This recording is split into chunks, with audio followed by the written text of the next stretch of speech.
Hey guys, Cruz here. Today we're going to look at one of my games from the 1K tournament that just wrapped up. So this video will be a replay analysis where I point out a few good lessons that can be found in this 1K game. And the reason why 1K games are so good for pointing out good lessons is because in a 500 point game you will see maybe one, maybe two tricks that get used during the games. But in a 1K game, you can see 3, 4, 5 instances of these happening. So that's what we're going to do. Now, introducing our two army lists, you can see that my opponent, Tiger, is basically running an unbreakable wall of Goblin Spearmen, with a few chariots and catapults to support it. While I, on the other hand, am running Northman Axemen as a screen for my mobility units and Abyssal Chariots and 3 flyers in the form of an Archdevil and my commanders, both with Manticores. Spell-wise, my opponent's Goblin Shaman is running Hex of Ruin, and my Abyssal Sorcerer is running Arcane Web. Now Web, combined with my 3 flyers, is giving me a massive mobility advantage. But my opponent has 2 catapults, so he clearly has the range advantage, because I have no range damage at all. So the first lesson we can learn here is watch how patiently I'm moving my Northmen forward. I'm trying to keep my valuable mobile units safe behind a screen, worthless chaff in the form of the Northmen. Now for the second lesson, do you see the Abyssal Champion hiding on the right there? It has vision and can charge the Orc Chariot in front of it, but the Orc Chariot cannot charge back. This is because there is no room for it between the Northmen and the Abyssal Champion on the Manticore, so the Chariot is not allowed to declare a charge. Now this is quite the common maneuver, but the reason it's extra good in this case is because if the Orc Chariot tries to run away, 1, the Orc Chariot will flee off the map, and 2, if the Chariot would actually flee, the Manticore would get stuck on the hill and the Northman in front of it, stopping it from moving out into the open where it could get shot to pieces by the catapults. And this is an extremely important thing to remember playing against ranged lists, because if they can just kill your high value pieces by fleeing away from them and shooting you to bits, that's not really worth it. But if you manage to place your units in a way where even if they flee, you don't expose yourself, suddenly they have to pass a discipline check, their unit is facing the wrong way, and you're on your way to gaining the upper hand. Now in this case, the Chariot did not run off the board, but instead I get to charge into it, and a Chariot that is not charging is not nearly as dangerous as a Chariot that is charging. Now looking at the game state on the board, you can see that both of our battle lines have reached and are contesting the objectives in the center, and my opponent is setting up an unbreakable wall of Goblin Spears, while I have focused on moving my Northmen forward and keeping my mobile, valuable units screened behind them so that the catapults would have nothing better to shoot at. And there we saw me web one of my opponent's chariots, because I realized if it was standing there, I could just charge into it with my Manticore next round as well, leaving me very, very safe for charging the catapult with my chariot on the side. Now, of course, I was talking about screening, and here you can see me mess it up, because screening isn't the easiest thing to do. Trying to be greedy when trying to screen is a recipe for disaster. And here I gave my opponent an opportunity and an angle to shoot my most important piece, the Archdevil. Luckily for me, I rolled about average, and I didn't get punished for it too hard. So as turn 2 comes to an end, it's looking like my right flank is winning quite hard, and my left flank is being held by the Pit of Lava. So all in all, it's looking pretty. And then the fight versus a Orc Chariot and an Abyssal Champion on the Manticore is going to win. And that's what we see happening as well. So the way the game is panning out now, my hope at this point is that my opponent doesn't engage with the Spearman right away, because in a turn or two, I'll be able to flank him so hard since his entire right side is crumbling. So I'm doing my charges on the right, hoping that his spearmen will just stay still and hope that I come to them, which I wouldn't do. Why would I play into my opponent's strength when I can avoid it? Which I guess could be a good piece of advice as well. Don't make a charge just because you can make a charge. So the only two charges being made are the two happening on the right flank. So there we are, two armies staring at each other. Me not wanting to charge in, and him not wanting to move first. So we can see he's rotating his unit a bit to get on the objective, and that's when I do next trick, trapping a unit by moving up in his face. Because when you move a unit, so it's basically nose to nose with another unit, they can't really rotate away from it, and you essentially trap it. You of course trap yourself as well, but if you have the flanking advantage in the coming turns, this is usually a good deal. And you can see that on this battlefield, I even managed to trap 2 units with one of my axemen. So overall, I'm very happy with how this is panning out.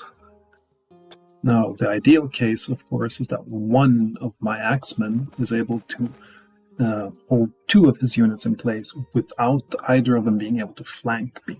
And it looks like the middle axeman in the front line is actively doing that, so very good stuff, very good stuff. Now, my axemen on the corner have already taken some range damage, so it looks like I'm about to shroud it to make it a little bit less weak to the catapult damage, because while the axemen getting the brunt of the catapult fire is okay, ideally they don't take too much damage after all. So I shroud them, move my sorcerer safely away from the catapult's range of fire, and he is basically passing his turns as I start moving my more mobile units to the right, preparing to flank. Alright, he shoots a different Northman unit than the one you already shot. Guess that's okay. And this one is even going to be able to flank that one spearman unit that's a bit out of position, which is also very good for me. Of course, I can remember that my next move, I mess it up by not leaving it enough space to actually do the charge, so not the best, but here you can see it. I should have just rotated a little bit so that he can't get in there, but sadly I was more focused on him not being able to countercharge with that spearman. Alright, I zoomed out. Oh, he shrouded the spearman mob for fun, I guess. And, you can see I'm moving my archdevil on the right. But I'm not going to flank white yet, because that archdevil is worth a lot of points, and the Goblin King in that unit of spears is still very dangerous. Alright, fight time. The chariot, as expected, takes out the catapult, and the manticore and the abyssal champion take out the orc boar chariot. So everything is going according to plan. What happens this turn? What? Nothing. Nobody charged. Not a single charge was made. My opponent is like, I want him to charge me. But since I'm patient, I am taking my time, and now I managed to position myself so that this flank will be happening, and he will not be able to charge back next round. So you can see me lining up my flanks there, pairing my abyssal chariot to do the side flank on the spare mob with the Goblin King in it, because when the Goblin King hits back, it could be with Hex, and that would be disastrous if he just strikes back and kills the Archdevil. But the Abyssal Chariot has Abyssal Armor, making it extra tanky, so in that case I'm counting on it to be able to take retaliation damage, even with Hex, without dying. So yeah, you can see how the battlefield is spread out. You can see Shroud halving the damage there. And the Archdevil, final move for me here, preparing to fall in the back of the Goblin unit with the Goblin King. And I'm doing this because I want to force the Goblin King to use Power of Many so that his goblins are fearless this round, because I want as few of his units engaged in combat when that happens as possible. So, or at least if there is going to be fights where he's fearless, I want to be able to have multiple charges on them so I can keep my advantage. Because if you attack a unit in two flanks or one flank and from behind, they are not able to turn, meaning that you still have a good advantage the next round. And that's what I'm doing here now. You can see he's now realized that he needs to engage, and that is okay with me, because Spearman charging isn't the most dangerous thing. If it didn't charge, I would just let it happen. So I'm very happy here. And then, let's see what happens. And then the units turn like crazy. Now, when units are so close up in their face, you can see how much they rotate. And that's actually crazy. Oh, and I messed up positioning my Sorcerer, and now it takes 6 hits from the Catapult. Luckily, I make a decent amount of saves, so I don't get punished too hard this time either. I'm activating Demonic Possession for maybe some little bit of extra damage, but I'm assuming he's going to use his Power of Many this round, so I guess it's just because I want to use, I want him to have 1 less rank if I do enough damage, I guess. It does pop Power of Many, and yeah. What does the battlefield situation look like? I'm still moving my chariots around, hoping to do even more flanks. He's positioning his spearmen in the back so that they're harder for me to flank with my sorcerer. And I'm trying to get support over to the left flank where I'm feeling the weakest. And then he surprises me by moving a spider forward and webbing my sorcerer, which I completely forgotten that those spiders can do. And then he hexes also on the warriors that are on the objective on the left here. So I use web to keep those spearmen from charging the Abyssal Champion when it's time to roll dice. And only 6 hits from his spearmen, and he used hex for that, so he does do a lot of wounds, but then again he also takes a lot of wounds because goblins are so weak. And that is it's maybe not that apparent this round, but goblin spearmen are not the best units fighting. Like, they need 3 hits to cause a wound if they don't get any backup fighting against defense 4 sword or axemen. And here we see the first one, winning by 5, but 9 or lower with rerolls, keeping them from fleeing there. And here we can see, that's some shabby rolls from that chariot, but luckily they don't roll much better back. And the Archdevil delivers, slaying almost an entire row by himself. Of course, he holds 11 or lower. The Power of Many is strong, but it's just for 1 round. So let's see how the charges pan out this round. Now he has realized he needs to engage before I just pick him apart completely. So he's choosing one of them to charge into, wondering which one. And in the end, he settles for the right one, which I also think is the correct one, considering they are the ones that are on the objective.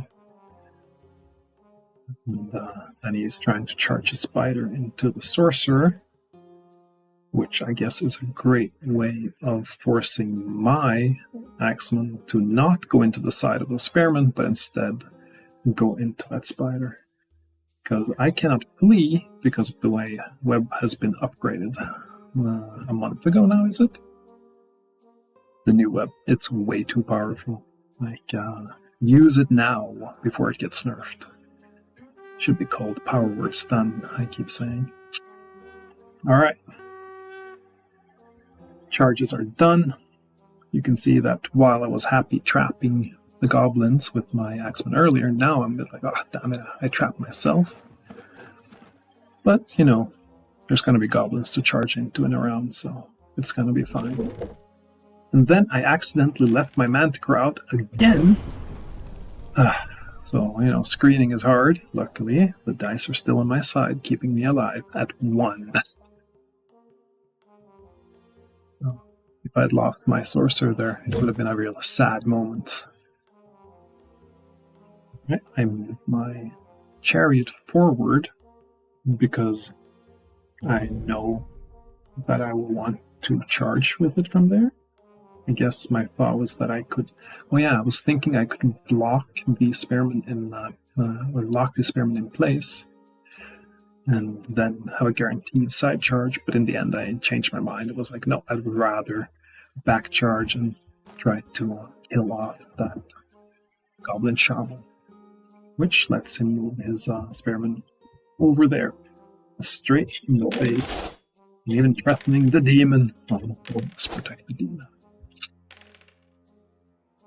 Alright, that was 4 axemen barely losing against 22 spearmen. That's how bad spearmen are if you don't have hex with them. It's crazy. They need to be cheaper. And here we can see the expected massacre, as the goblins now have to roll 0 or lower to hold after being sandwiched there. They try. And here, we get to see the second round. Now the devil doesn't have frenzy, so maybe its damage output is a bit lower, but then again, this devil usually gives you 5 hits, so yeah. The usual. And hardly any 6-ups. And he fails to get the 4, even though that's not too impossible. There we have it. Spearman charging axeman and losing. No, it's actually a draw. Huh. No, dice be dice. And these axemen going up against the spider. 1 whole wound. But he rolls atrociously, and the axeman whole. Good stuff for me. Guess that's why I wanted the sorcerer behind the spider, just to intercept it and try to save some other units from being side charged by the spider. And yeah, here we have another bunch of charges, all favoring me basically because his army has been dismantled. Like, it's turn 7, and he has a catapult and 1 unit of spearmen. That is not in a bad fight. You can see me wondering which unit to send into the spear mob. Eventually going with the consistency from the devil. And you can see me going in, trying to get the shaman to flee, etc., etc. Well, there's a triple flank or double flank and front fight against those spearmen as well, so they should also go down. Let's see how it pans out. It starts with, once again, me leaving a commander out in the open to eat high hit catapult attack, but brushing it off. Clearly a bit blessed by the dice this game. Now, there aren't that many moving pieces left, so... Ah, yes, the good old self-shroud at the end of the map. And, it looks like he's actually controlling the objective, so... even though I am winning the battle, he is currently holding the points. This one he will also have, and yeah, because that guy is not surviving against that many spearmen alone. But he only lost by 2. It's crazy, right? Alright. Taking a bit more wounds there, but also inflicting a ton more. Yeah, 9-6. 4 hits from the... Yeah, okay. 13-6. They have no chance, and they're gonna die. beautiful is that, huh? He rolls a double 1 and a double 2, and it's just not good enough. Alright, final fight.